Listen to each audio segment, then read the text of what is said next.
Vamos a hablar entonces a continuación de los objetivos de los primeros auxilios. ¿Qué objetivo tiene prestar primeros auxilios a una persona? El objetivo principal es evitar la muerte de esta persona. Posterior a eso, pues si no está en estado de que se vaya a morir, impedir entonces que estas lesiones que le ocurrieron al paciente se pongan peores o se agraven. Evitar más lesiones de las que ya se ha producido.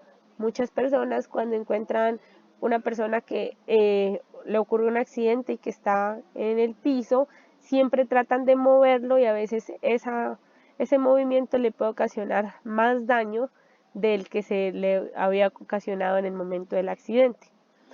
También como objetivo de los primeros auxilios está aliviar el dolor. Primordialmente hay que pensar también en lo que está viviendo ese paciente en ese momento. Evitar infecciones o lesiones secundarias a lo que está pasando en el momento del accidente.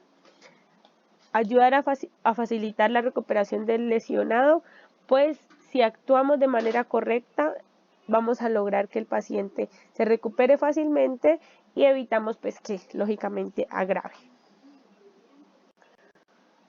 Para esto pues es importante conocer los signos vitales. ¿Cuáles son los signos vitales que tenemos y por cuáles de ellos podemos empezar a medir cómo está la vitalidad de esa persona? Los signos vitales básicamente tienen su nombre porque son signos que me indican la capacidad vital de la persona en ese momento y que tienen unos valores que si se encuentran alterados pues me van a indicar a mí que ese paciente se está poniendo grave, ya sea porque están alterados subidos o porque están disminuidos. Estas mediciones nos indican las funciones básicas del cuerpo y nos permiten valorar como tal la vida humana. Por eso son vitales. Se debe monitorizar de forma rutinaria por los profesionales de atención médica para establecer con base a esto el grado de salud o el grado de enfermedad de una persona. Entonces, como signos vitales tenemos la temperatura corporal, la frecuencia cardíaca o pulso, la frecuencia respiratoria que me indica el ritmo respiratorio, la presión arterial y el estado de conciencia que se mide por medio de una escala que se conoce como Glasgow. Estos 5 signos vitales son los que debemos verificar en el momento que hay un accidente y en el momento que vamos a prestar nuestros primeros auxilios.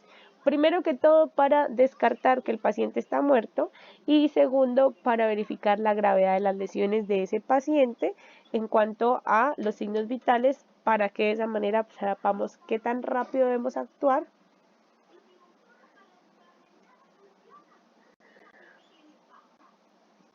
Bueno, del primer signo vital que vamos a hablar ahorita entonces es de la temperatura corporal. ¿Qué me indica la temperatura corporal? Es el resultado calórico de los procesos metabólicos que se realizan por nuestro organismo y está regulada por el hipotálamo, que lo veíamos como tal cuando hablábamos de morfofisiología, por lo que este es el responsable de que el cuerpo genere o pierda calor según las necesidades. Esto va a depender del clima en el que nos encontremos. Si yo estoy en un clima demasiado cálido, mi cuerpo tiende a sudar para regular temperatura y ponerme un poco más fresca. Y si estoy en un clima demasiado frío, mi cuerpo tiende a guardar calor para regular esas temperaturas y evitar pues que me dé hipotermia. Esta temperatura corporal también va a variar según el sexo, según la actividad reciente que se esté realizando, por ejemplo, el ejercicio, por ejemplo, dormir, comer o estar en reposo. También va a tener que ver con el consumo de alimentos y líquidos.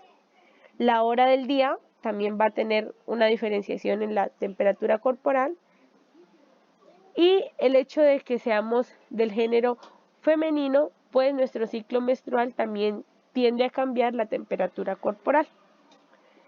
El cuerpo es muy eficiente para mantener su temperatura dentro de los límites seguros, incluso cuando la temperatura exterior cambia, funciona cambiando las temperaturas para evitar que nosotros nos acaloremos demasiado en clima caliente o tengamos hipotermia si estamos en el clima frío.